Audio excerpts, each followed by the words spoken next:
Bueno, vamos a ver la unidad 3, comportamiento del consumidor, de la materia fundamentos de marketing. Nos interesa conocer las actividades que desarrollan los consumidores. Esto es desde el momento que se presenta la necesidad hasta el momento de consumo e incluso posterior, para entender qué acciones son las que tenemos que hacer desde las empresas para adecuar nuestras actividades y que nos permita desarrollar acciones comerciales más eficientes. Bueno, desde el punto de vista de las acciones que tenemos que desarrollar, conocer el comportamiento de las personas significa minimizar los riesgos en la toma de decisiones. Esto es desarrollar acciones que estén bien dirigidas, establecer objetivos comerciales más adecuados y que la relación entre empresa y consumidores sea más fluida.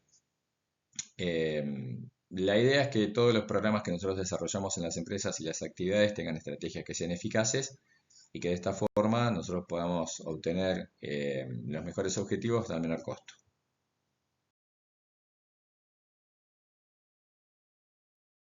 El proceso de compra puede ser sencillo o puede ser complejo. Se desarrolla de manera sencilla cuando todos los tiempos que desarrollamos en el cumplimiento de las etapas que vamos a ver más adelante se hace de manera casi inmediata. O sea que el proceso racional sería casi mínimo. Y en estos casos está asociado a compras, por ejemplo, que hacemos de manera rutinaria o que desarrollamos casi todos los días. Por ejemplo, ir a una panadería o ir a una carnicería o repetir la compra de un producto. En estos casos lo que decimos es no pensamos mucho eso, ya tenemos desarrollado el proceso, ya hemos elegido el lugar de compra, hemos elegido la marca en momentos anteriores y lo único que hacemos ahora es repetir el proceso.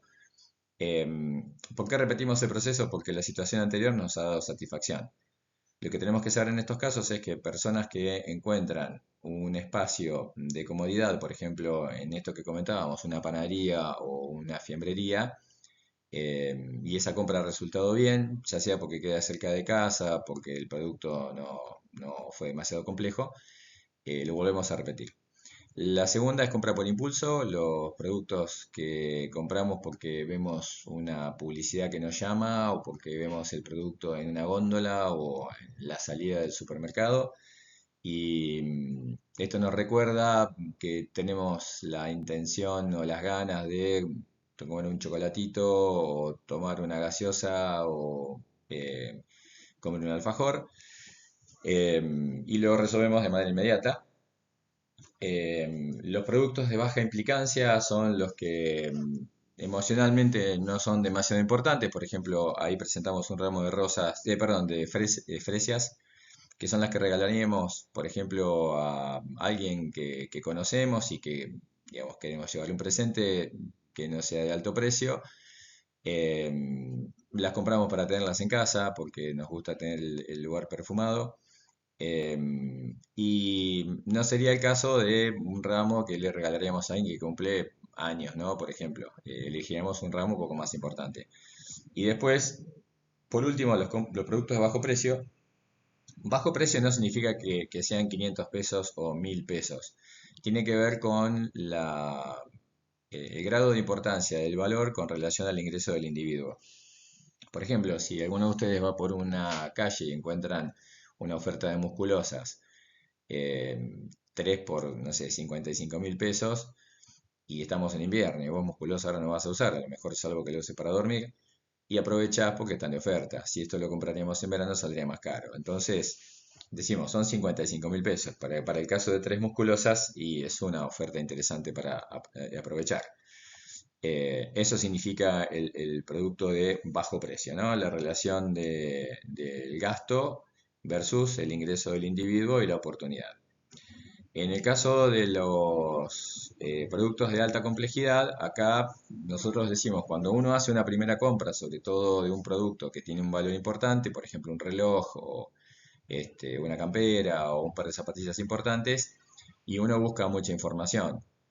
Eh, Esto sería el caso en el que, por ejemplo, nos independizamos y nos vamos de casa y a partir de ahora todo depende de nosotros, no de nuestros padres. Entonces, en esos casos buscamos mucha información para que la compra sea lo mejor posible desde el punto de vista de lo que vamos a obtener y el gasto que queremos hacer. La segunda es la compra esporádica, esto es compras que no se repiten de manera frecuente, por ejemplo, la compra de un auto o cuando uno lo va a renovar.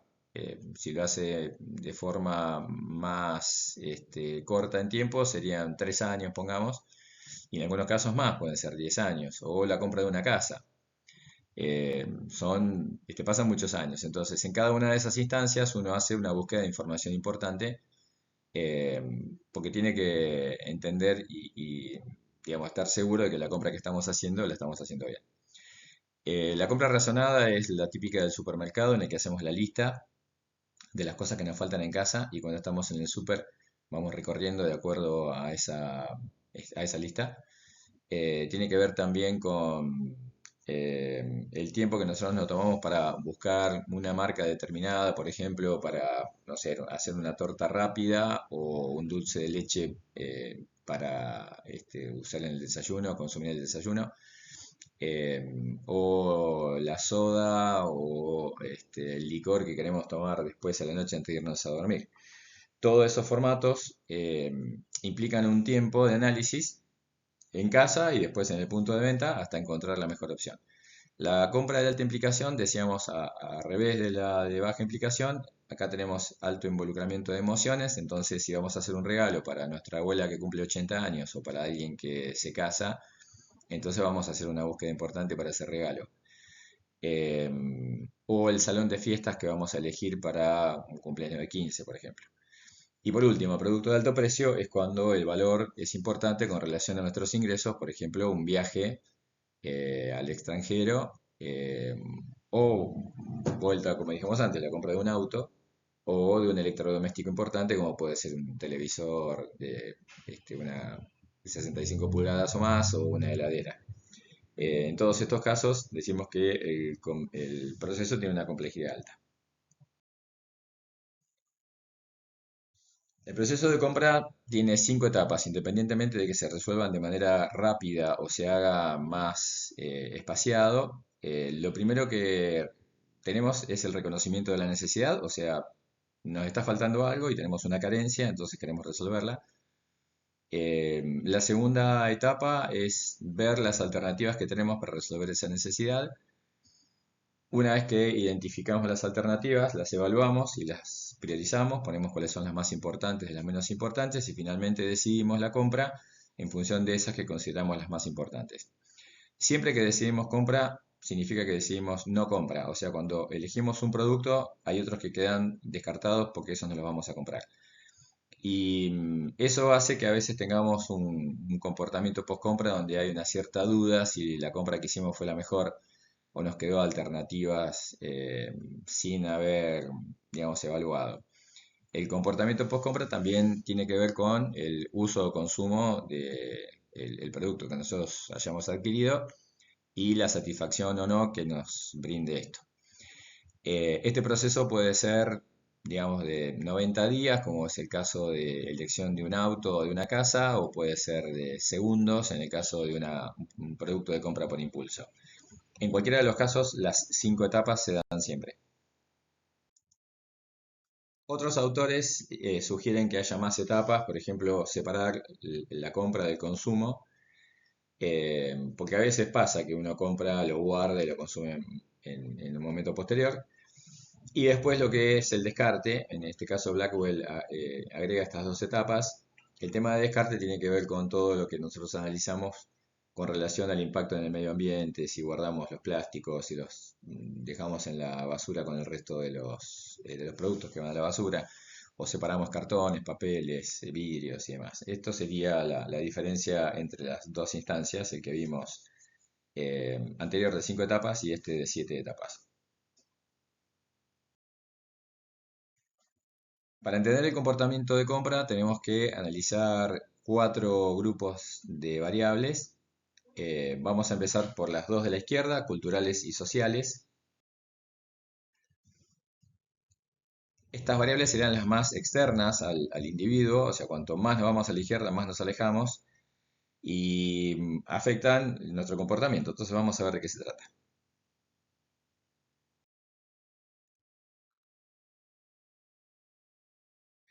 Las variables de cultura tienen que ver con nuestra inserción geográfica y cómo se conformó Argentina como país, cuáles fueron las influencias que hemos recibido a lo largo de los años. Y nosotros provenimos de un formato geopolítico grecorromano, o sea, nuestra estructura se hace en función de todo lo que se ha desarrollado en Grecia y Roma con relación a la economía, la política, la forma de gobierno, la elección de nuestros gobernantes. Y después todo lo que tiene que ver con la parte latina de España e Italia, que son los países y las olas de inmigrantes que fueron las más importantes, todos los que llegaron en el 1500, 1600, 1700 a conquistar estas tierras que eran de España, después las grandes oleadas de inmigrantes que vinieron a principios del siglo XX por las guerras, son las que conforman todo nuestro formato cultural, ¿no? Nuestro comportamiento familiar, la forma en que nos reunimos con amigos, el festejo de fiestas tradicionales, cumpleaños, las comidas. Bueno, nuestra cultura se ve afectada por todo este tipo de cuestiones y después la relación que tenemos con otras culturas. Por ejemplo, el tema de personas que han ido en el extranjero, que han visto que hay eh, otras costumbres, por ejemplo, otros usos a nivel comida, por ejemplo, o festejos, y así es que incorporamos Halloween, incorporamos Papá Noel en Navidad, incorporamos sushi, y eso tiene que ver también con otras oleadas que han venido, por ejemplo, hemos tenido en Argentina presencia, y tenemos todavía presencia de muchos chinos en lo que es el barrio chino, por ejemplo, en Capital Federal, en el barrio de Belgrano, coreanos en la zona del Bajo Flores, eh, tenemos galeses en la zona de Chubut, alemanes en la zona de Mesopotamia y General Belgrano,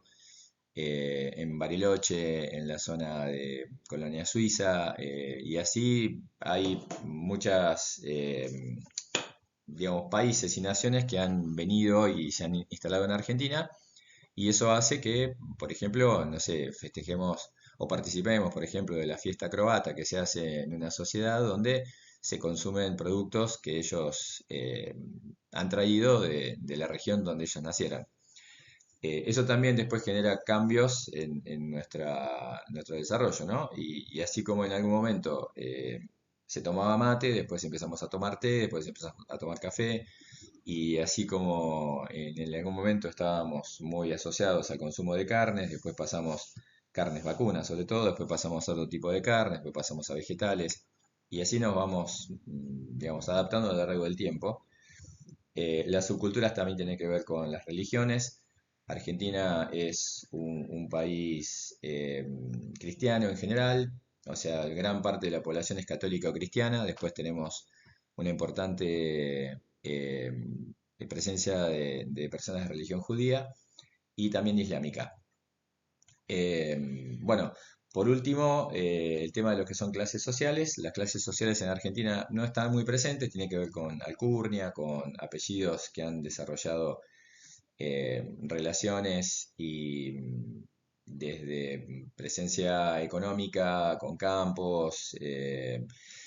Pero bueno, como en Argentina tenemos una movilidad vertical importante porque uno puede nacer con bajos recursos y después a través de sus estudios puede pasar a hacer a tener una vida mejor. Cosa que no pasa en otros países, como por ejemplo India o Japón, donde uno nace en una clase social y vive en esa clase social y no puedes cambiar a otra. eh, no se ve muy manifiesta las clases sociales. Hay algunos espacios, como puede ser, por ejemplo, clubes, digamos, con acceso restringido, como pueden ser algunos clubes de rugby o el Jockey Club, que para poder pertenecer hay que tener un apellido determinado o alguien que lo recomiende a uno y si no, no puede pertenecer. Más cercano a las personas tenemos los grupos sociales, que son los que nosotros participamos y formamos parte, o los que quisiéramos participar. Y después lo que es familia, que es lo más cercano a nosotros, que es donde nos insertamos apenas nacemos, y los roles que cumple cada una de las personas dentro de la familia. Eso a lo largo de los tiempos ha ido cambiando. Las costumbres nuestras eran centradas en la figura del varón, que era quien salía a trabajar, y la mamá era la persona que se quedaba en la casa cuidando a los chicos. Eso a lo largo de los años se ha ido cambiando a una figura, digamos, en la que se comparte absolutamente todo. Los padres aportan en el hogar, las madres aportan desde lo económico, y los roles se han ido adaptando en un formato más compartido. Los grupos sociales eh, pueden ser de dos tipos, de pertenencia o de aspiración. Desde los de pertenencia tenemos una clasificación que pueden ser primarios o secundarios, o pueden ser informales o formales. Los grupos primarios informales son los más cercanos a nosotros, y esto es familia, y después el grupo de amigos que tenemos, por ejemplo, en el colegio o en el barrio, sobre todo en la parte del barrio. En la medida que vamos al colegio, el primario se convierte en formal, porque en el colegio hay una estructura y hay una reglamentación. Entonces esta relación que tenemos con nuestros amigos del colegio se centra primero en normas en las cuales tenemos que cumplir. Horario de entrada, horario de salida, saludo a la bandera, relación con las señas, cómo nos sentamos en el colegio, con quién. Y después que terminamos el colegio, las relaciones son a través del trabajo, también en un formato de estructura, donde hay horarios de ingreso, horarios de egreso, relaciones de poder, espacios de trabajo, grupos. Entonces ahí tenemos, desde lo que es colegio y trabajo, una normativa o algo que establece la formalidad. Los secundarios informales son las personas que conocemos en boliches, en espacios que pueden ser festivales, peñas. Y finalmente los secundarios formales son los que no tenemos tanta relación, pero también tienen una formalidad, y esto pueden ser consejos, gremios, sindicatos. Eh, bueno, esta sería la forma a los grupos a los que podemos pertenecer. Y finalmente tenemos los grupos a los que aspiramos o nosotros quisiéramos formar parte. Y esto tiene que ver con la cercanía que tenemos, contacto directo, serían, por ejemplo, en una empresa, los directivos. Uno quisiera pertenecer a ese grupo, ¿no? Tener gente a cargo, ganar más dinero, tener más responsabilidad. En el colegio podrían ser, por ejemplo, las divinas, ¿no? Tenemos las divinas y las populares, o los chicos que son los de, no sé, el equipo de fútbol, el equipo de rugby, que son todos los que tienen más seguidores y son los más exitosos. Eso podría ser el grupo de aspiración. Y del contacto indirecto, las personas famosas que nosotros vemos por la vida, que pueden ser deportistas, modelos, influencers, artistas, que los vemos en los medios masivos de comunicación o que tienen muchos followers. Esta sería la parte, ¿no? En la que nosotros quisiéramos estar ahí. Por ejemplo, ser, no sé, un DJ que tiene mucha gente que lo sigue, o un influencer que tiene mucha gente que lo ve. Continuamos analizando los roles en el proceso de compra. Son 5 roles. Tenemos una figura que es quien inicia el proceso, es quien presenta la necesidad, alguien que nos brinda información o influye, tenemos quien decide lo que se hace, tenemos quien compra o quien es el que paga, y finalmente quien usa o consume el producto. Esta relación puede darse en una misma persona. Por ejemplo, yo puedo ser la persona que veo un móvil en la vía pública, en un kiosco, por ejemplo. Ese sería el influyente, que me dice: estoy acá, vení, comprame, no sé, un alfajor, por ejemplo. Entonces voy y compro el alfajor. Yo soy el iniciador, el influyente es el móvil. El decisor soy yo, el que compra soy yo, y el que lo usa o lo consume soy yo, porque soy el que consume el alfajor. Esto podría ser que tenga más personas involucradas en el proceso de compra. Por ejemplo, que el iniciador sea un niño en el colegio que le dice al amiguito: ¿sabes lo que voy a comer en casa? Milanesas con papas fritas. Eh, el iniciador es el que escucha eso, el influyente es el amiguito que le dice: voy a comer milanesa con papas fritas. Entonces el nene que inicia porque quiere comer milanesa con papas fritas, le dice a la mamá, mamá, quiero milanesa con papas fritas. El decisor es la mamá. Decide, ok, vamos a hacer milanesa con papas fritas hoy al mediodía.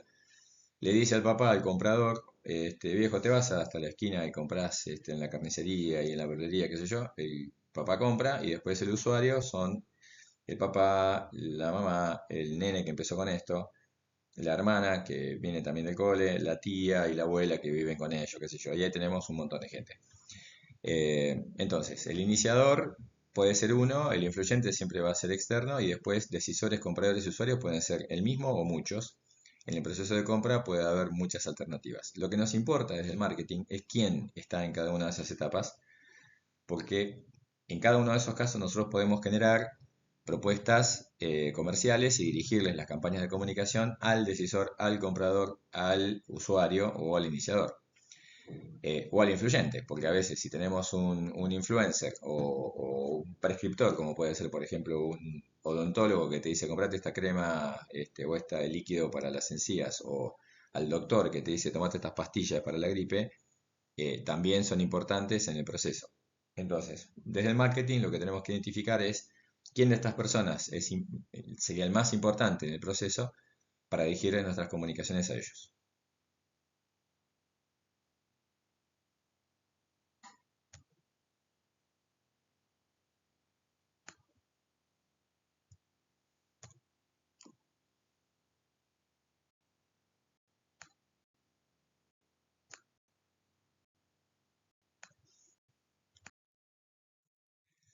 En redes sociales lo que tenemos es también roles, y estos podrían ser principalmente tres: los conectores, que son los que hacen que las personas se vinculen con otras; los hacedores, los maven; y después los que venden, ¿no? En un caso es los que tenemos que generan conocimiento y en otro caso los que generan las ventas. Cualquiera de estos formatos puede ser importante para nosotros en la medida que queremos desarrollar vínculos y después ventas a través de un espacio como puede ser un e-commerce.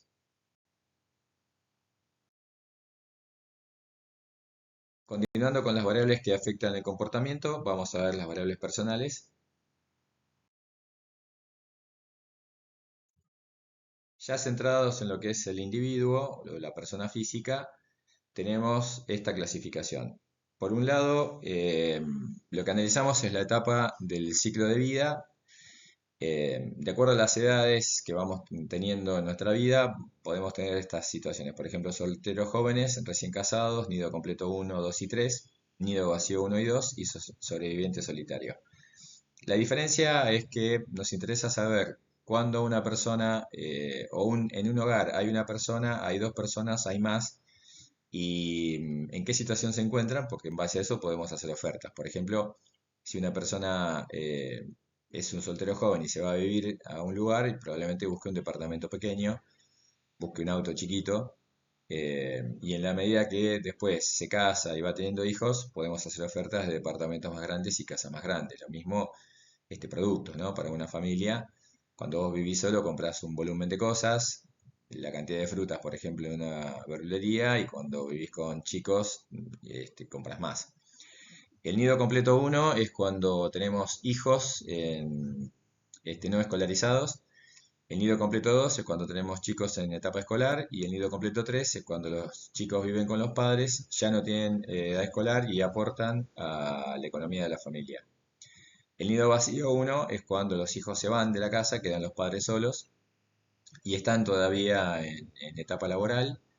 Y el nido vacío 2 es cuando los chicos ya no están con los padres y los padres ya están jubilados. Por último, cuando fallece uno de los dos, el que queda sería el sobreviviente solitario. Bueno, en variables personales se analiza qué ocupación tienen las personas desde el punto de vista laboral, ¿no? A qué se dedican. Esto tiene que ver con el tiempo de trabajo, las jornadas, a qué hora ingresan y se van, el tiempo de almuerzo, por ejemplo, traslados. También la situación económica, que es el nivel de ingresos que tiene la familia, dividido por cada uno de los que aporta y después como grupo familiar.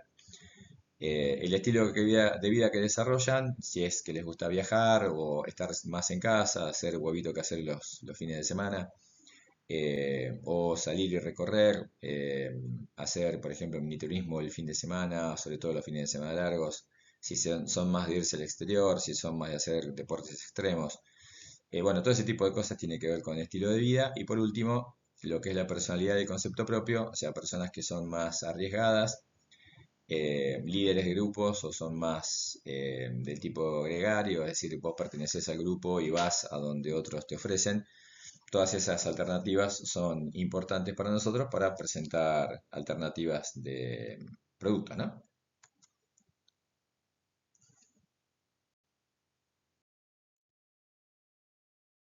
Por último, las variables psicológicas son las que pertenecen, digamos, a la parte interna del individuo. Ahora vamos a ver de qué se trata.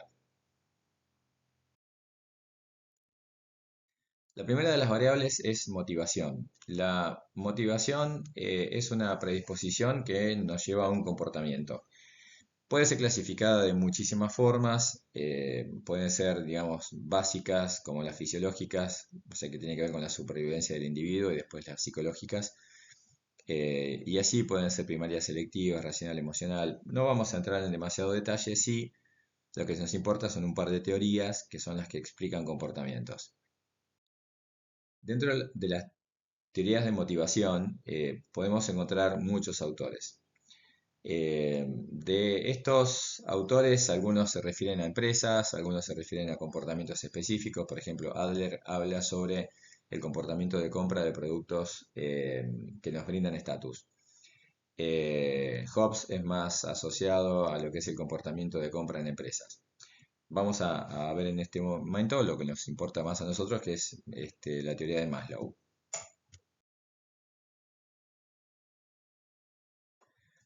Abraham Maslow desarrolló esta teoría que tiene que ver con la forma en la que las personas resuelven sus necesidades. Inicialmente, Maslow clasifica las necesidades fisiológicas o básicas, que son las mínimas que tenemos que tener para que la persona sobreviva en cualquier lugar o aspecto de la vida o en el mundo, que tiene que ver con la alimentación, la vestimenta, todo lo que sea hidratación, descanso. Eh, lo que dice Maslow es, si una persona quiere tener otro tipo de necesidades, primero tiene que tener resueltas estas. Entonces, lo primero que tenemos que enfocarnos es que la persona, digamos, esté bien alimentada y esté bien vestida y tenga un lugar donde vivir. En la medida que las personas van cubriendo estas necesidades, van creciendo y van subiendo y van como requiriendo necesidades nuevas. Por ejemplo, las necesidades de seguridad. Una vez que tenemos la alimentación de la casa cubierta, buscamos algo que nos defina, por ejemplo, que la casa tenga aire acondicionado, calefacción, que tenga ventilación, que esté en un barrio donde nos podamos manejar para llegar a la noche o salir a la mañana, para que nuestros hijos puedan estar en la calle sin problemas. Lo mismo pasa con relación a bomberos, obra social, comisaría, y esas cuestiones también llevadas a lo que es alimentos, que el alimento no solamente nos alimente, sino que también nos alimente bien. Entonces, que tenga, por ejemplo, una determinada cantidad de calorías o contenidos calóricos, como pueden ser azúcares o grasas, que hacen a una alimentación ya sana, ¿no? Pensando en lo que sería una dieta eh, que sea buena en carbohidratos, en vitaminas y demás. Eh, la forma en que está desarrollada esta teoría de Maslow es una pirámide, porque cada vez que vamos subiendo en estos escalones o niveles, vamos teniendo menos gente. O sea, en la medida que vamos pasando de necesidades fisiológicas a necesidades de seguridad, no todos los que están en el primer nivel pasan al segundo. Y así corresponde también pensar en lo que pasa en el tercero, que son las necesidades sociales. Cuando tenemos cubiertas las necesidades sociales, es para nosotros muy importante resolver las necesidades sociales que tienen que ver en nuestra relación con nuestros padres o estos grupos de pertenencia que mencionábamos hace un rato atrás. La aceptación que tenemos en el colegio, en el barrio, en el club, eh, las acciones que puedan hacer, por ejemplo, que esto vaya mal, como puede ser bullying o desprecio. Hacemos muchas cosas y consumimos productos para formar parte de un grupo. Entonces llega el mundial y todos llevamos figuritas, sale una película nueva y todos la vemos, hay una serie en alguna señal de streaming y todos lo vemos para después comentarlo en el cole. O sea, tratamos de no quedarnos afuera Y a veces sin darnos cuenta estos formatos afectan nuestros comportamientos. En la medida que tenemos las necesidades sociales cubiertas, pasamos a las de autoestima. Esto es darnos un gustito. Acá es donde, por ejemplo, más allá de todo lo que decíamos a nivel seguridad y demás, comer un chocolate o tomar un helado, vos sabés que tiene calorías, que tiene grasas y qué sé yo, pero es el gustito que vos querés darte y esto es para nosotros. Lo hacemos porque con esto nos queremos un poquito más. Y todo lo que tenga que ver con confianza, éxito, digamos, es este el lugar donde nos desarrollamos. Por ejemplo, en lugar de comprar algo barato, compramos algo un poco más caro porque sabemos que socialmente es reconocido y alguien que va a decir, mira qué auto que te compraste, o qué reloj, ¿no? O qué suéter o campera. Y finalmente, las necesidades de autorrealización son aquellas que las hacemos porque ya no tenemos nada que cumplir y el resto de las cosas ya están hechas, entonces acá nos damos el gusto que nos queremos dar. Por ejemplo, comprarte una moto cuando tenés 70 y pico de años o hacer el viaje de recorrido de tu vida sin ver a tu familia durante 2 meses, pero porque tenías ganas de recorrer sudeste asiático, China, Japón, conocer todas esas culturas que nunca en tu vida fuiste. Y la haces cuando tenés el dinero o la posibilidad de hacerlo y a lo mejor lo hiciste a los, no sé, 60 años, 55 años, 35 años, pero es porque las otras ya las tenemos resueltas. Esto es lo que nos indica Maslow. Si bien esta teoría está muy bien desarrollada, en Argentina vamos a ver que hay algunas cosas que se salen un poquito de esto. Por ejemplo, familias que viven en barrios carenciados, que no tienen las necesidades básicas cubiertas y que tienen un celular importante o tienen una señal de cable que pagan el full porque les gusta, no sé, ver partidos de fútbol o les gusta ver series. Entonces, en general, esto cumple y explica muchísimas cosas del marketing y tiene también sus excepciones. La segunda teoría importante es la de Freud. Freud establece estos tres niveles de conciencia, subconsciencia e inconsciencia. A nivel producto, nosotros tenemos los productos que compramos de manera racional, porque decíamos, ¿no? Hacemos una lista, chequeamos que no nos falte el producto que tenemos que acompañar el café con leche o el queso para los tallarines o la salsa para los tallarines o los productos de limpieza para que la casa esté no solamente limpia, sino también con lindo olor. Desde el punto de vista subconsciente, nosotros vamos a los productos que nosotros compramos, pero a veces lo hacemos de un formato, por ejemplo, proyectual. Fue el caso, aparece Popeye acá porque a principios del siglo XX en Estados Unidos hubo una superproducción de espinaca, entonces el gobierno propuso hacer como una campaña de concientización y que la gente consuma, y bueno, apareció este dibujo animado en el que había un marinero que tenía que pelear contra un tipo muy fuerte y la forma de él hacerse fuerte era comiendo espinacas. Y bueno, esto después llevó a que mucha gente coma espinaca, que tenía sus valores nutricionales, porque tiene hierro y demás, es un muy buen producto, pero bueno, no se hubiese hecho si la gente no lo consumía. Y bueno, y mucha gente consumía porque veía a un dibujito animado que comiendo espinacas se hacía fuerte, entonces ellos pensaban que comiendo espinacas se hacían fuertes. Y después todo lo que tenemos guardado en nuestra memoria, que tiene que ver con el inconsciente, que tiene que ver con lo que hemos vivido de chicos y nos retrotrae nuestra infancia, olores, sabores. Y entonces en algún momento de nuestra vida puede pasar por un chocolate, puede pasar por ir a conocer un lugar o estar en la orilla de un río, porque eso es lo que hacemos con nuestras familias. Y bueno, estas cuestiones también tienen que ver con productos o situaciones que las personas queremos vivir porque nos hace, digamos, bien y bueno, está asociado a un determinado tipo de productos o de servicios. La percepción es la segunda de las variables psicológicas, es la manera en que nosotros seleccionamos la información, esto es la organización que hacemos y la interpretación. Entonces, para las empresas, cuando ofrecemos un producto y hacemos una campaña de comunicación, tenemos que tener en cuenta esto para que las personas entiendan el mensaje y en base a eso, digamos, después lo recuerden.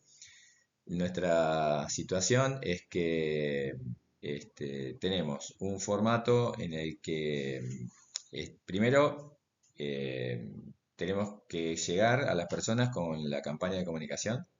Esto es que la persona esté expuesta al mensaje, ya sea porque está en una red social, que puede ser TikTok, o porque está en la calle y está viendo algo en la vía pública.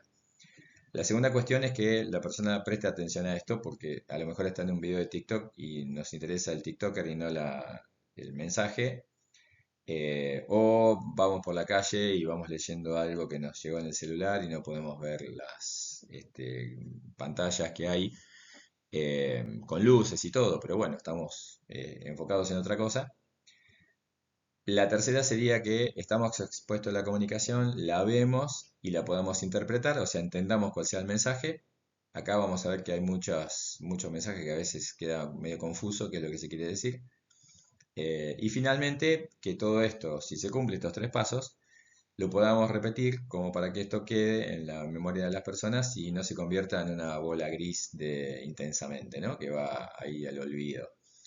Entonces, este proceso tiene estas cuatro etapas que tenemos que cumplirlas y después que esto se repita, de manera que forme parte de la memoria de largo plazo. En la medida que vamos desarrollando actividades, vamos aprendiendo en nuestras vidas y cuanto más recorrido tenemos, más experiencia acumulamos.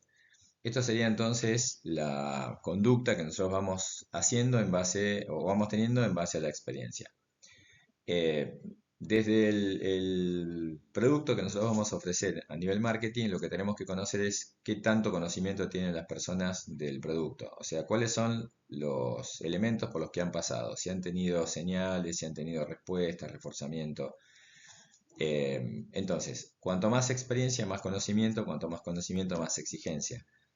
Esto es entonces importante para nosotros en la medida que ofrecemos un producto que es nuevo y totalmente eh, digamos, desconocido, puede ser que las personas estén más abiertas a una falla y error, mientras que si las personas ya tienen un recorrido, lanzamos un producto en un mercado que ya está maduro, sobre lo que puede ser, por ejemplo, el uso de un celular, y ahí tenemos que estar bastante, digamos, en conocimiento de que las personas saben y exigen en función de todo lo que ya han vivido. O sea, todos los resultados que esperamos obtener tienen que ver en base a los estímulos que hemos tenido antes. Y eso es algo que nosotros deberíamos considerar. Desde la teoría behaviorista, que es el experimento que se hizo con el perro, ¿no? Que se hacía sonar una campana mientras comía y después no se le da de comer, entonces suena la campana y el perro se babea, ¿no?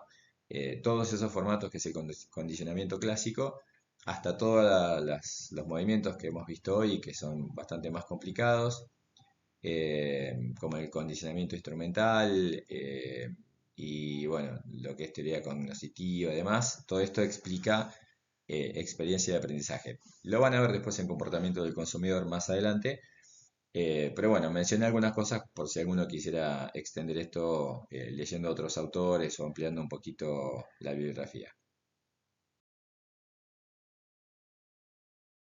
Por último, todo lo que son creencias y actitudes.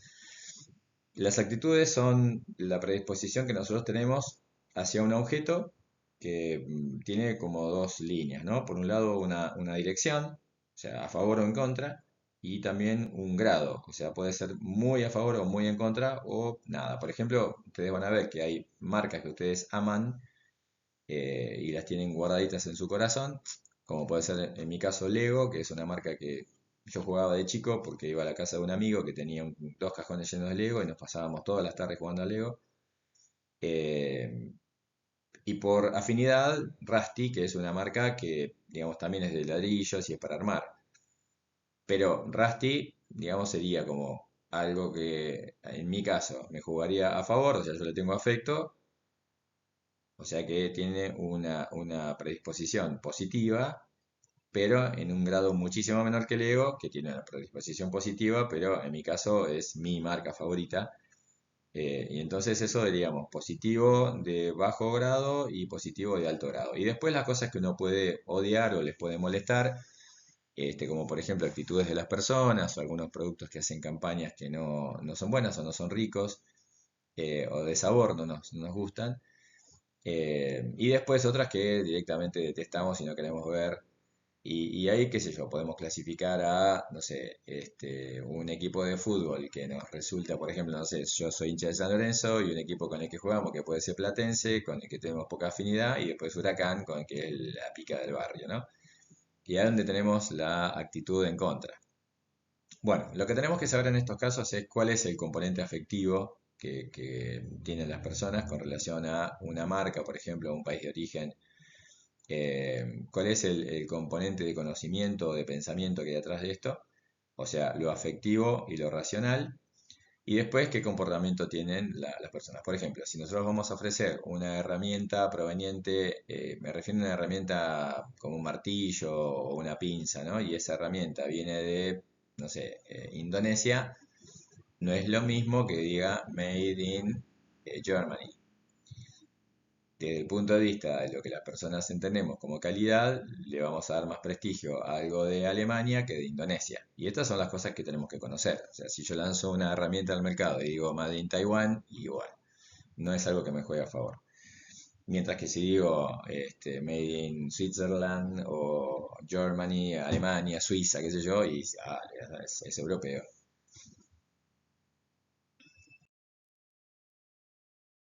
Bueno, hasta acá todo lo que desarrollamos es el B2C, o sea, relaciones asociadas al comportamiento de las personas. Vamos a ver cómo es esto en las empresas.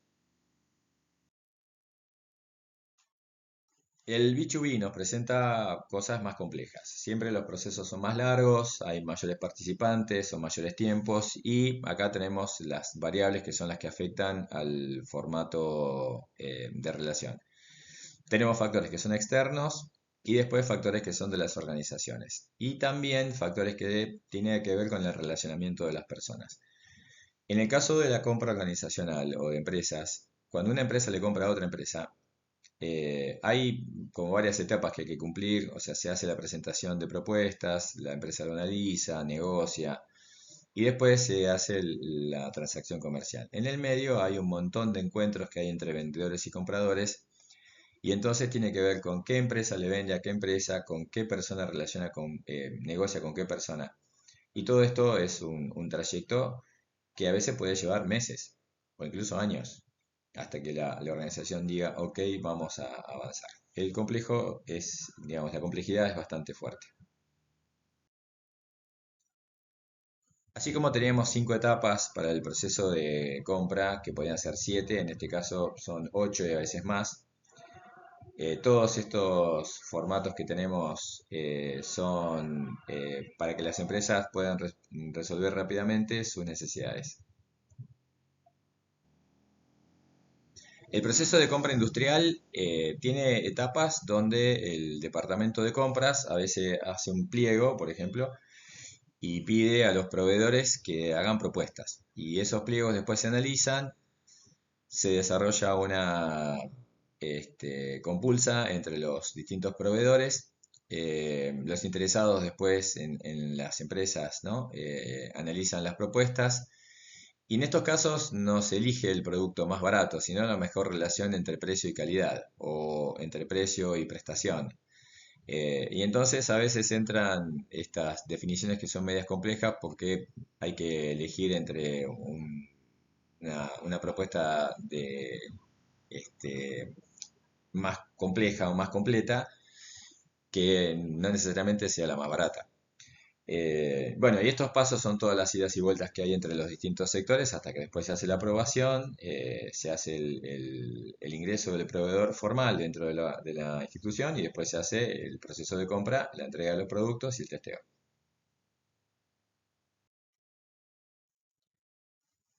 En la compra industrial tenemos todas estas características y es primero que son muchas menos que los que vamos a tener en el mercado masivo. O sea, el B2B significa que una empresa le vende a empresas hay menos que consumidores, entonces los compradores son menos. Por otro lado, los compradores son más grandes, entonces los volúmenes de operación van a ser más importantes y así como una compra en en una persona en un kiosco va a ser de un chupetín, acá va a ser de caja de chupetines o de pallets de caja de chupetines. O sea, muchos. Al ser mayor el volumen de compra y el comprador más grande, las negociaciones son más complejas. O sea, si yo tengo poder a la hora de comprar y mi compra va a ser importante, yo voy a negociar precios, si soy el comprador. Con lo cual, el vendedor va a tener que estar bien preparado y ahí es donde empieza esta relación estrecha entre proveedor y cliente, ¿no? Nos sentamos a negociar, vemos las instancias de entrega, las formas, los descuentos que podría haber, los beneficios que podemos darle de los proveedores a las empresas. Y ahí es un formato donde hay muchas reuniones hasta que finalmente se llega a un acuerdo. Incluso a veces se llegan a formar relaciones de vida entre vendedores y compradores por esta necesidad de contacto.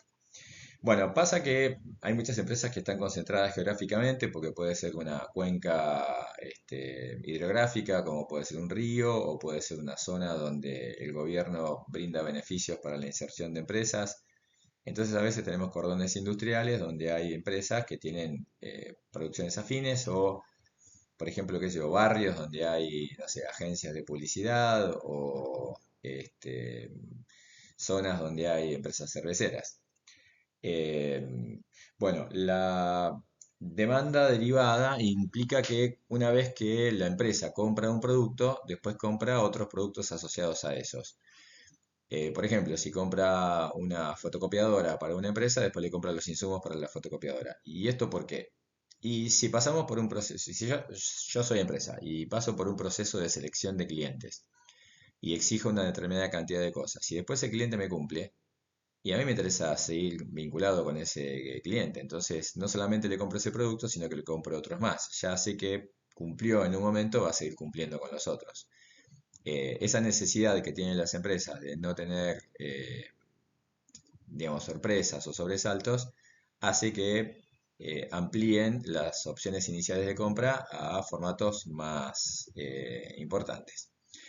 La demanda inelástica es el concepto de demanda o elasticidad de la demanda es de microeconomía y es la relación que hay entre la variación de la cantidad comprada cuando hay una variación en el precio. Entonces, modificamos el precio y ¿qué pasa después con la cantidad?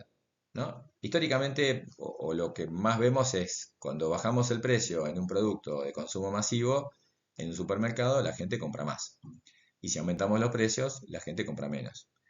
Eso es un comportamiento de tipo general. Ahora, en la compra de empresas, cuando uno baja precios, necesariamente las empresas no compran más. Porque requieren tiempos de aprobación, tienen presupuestos que son limitados. Entonces, si yo vendo fotocopiadoras y le hago descuento en fotocopiadores, no me van a comprar más fotocopiadoras porque están con descuento. Compran las que tienen que comprar.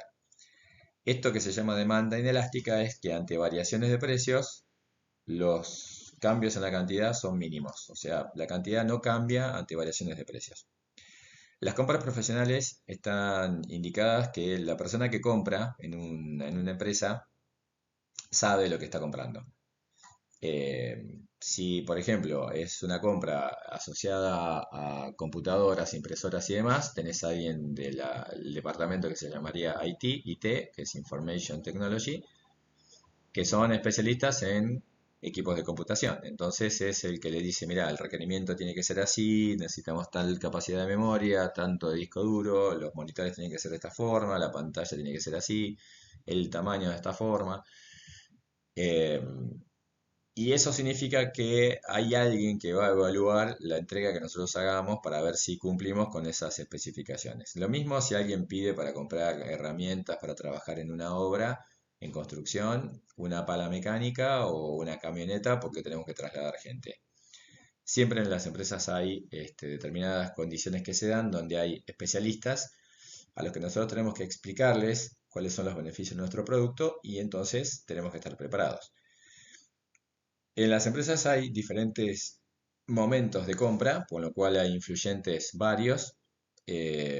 Puede ser, por ejemplo, el departamento de compras el que decida, puede ser el gerente de un sector el que decida, o si los montos van superando cada una de esas instancias, el que termina decidiendo es el gerente financiero, porque hay que hacer una erogación importante. Y si la compra pasa de un sector, compras, y pasa a otra gerencia, y después pasa al gerente de finanzas, eso puede tardar meses en ser aprobado.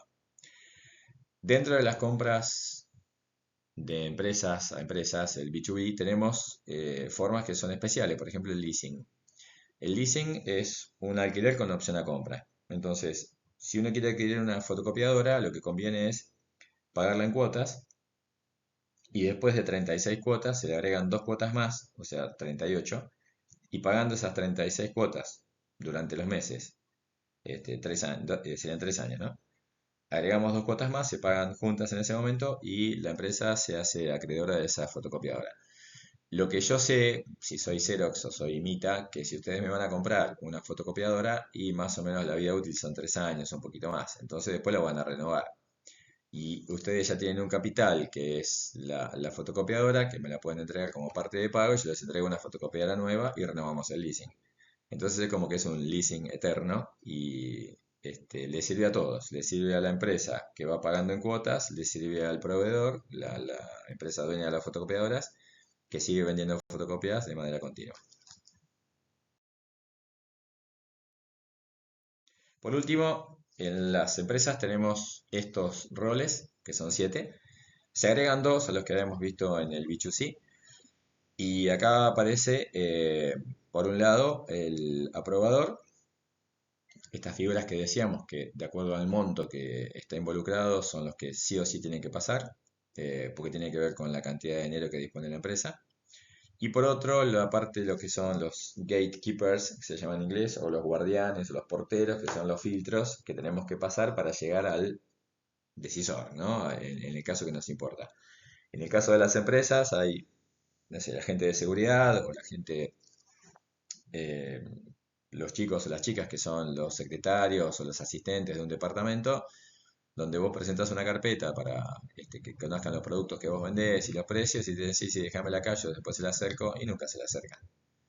Entonces, todas esas instancias son como barreras que uno tiene que pasar para poder llegar al quien tome la decisión o a quien, digamos, finalmente disponga de la capacidad de decidir si compra o no compra.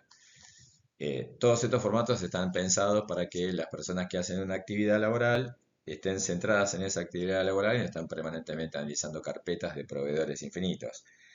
Entonces cada uno cumple su función y es un rol que está establecido ya en las organizaciones que lo tienen que hacer y que nosotros si queremos ofrecerle cosas las tenemos que evitar. Bueno, o las tenemos que superar, ¿no? Esta sería la unidad de comportamiento del consumidor. Espero que les sirva. Está toda la base teórica en el libro de Kotler.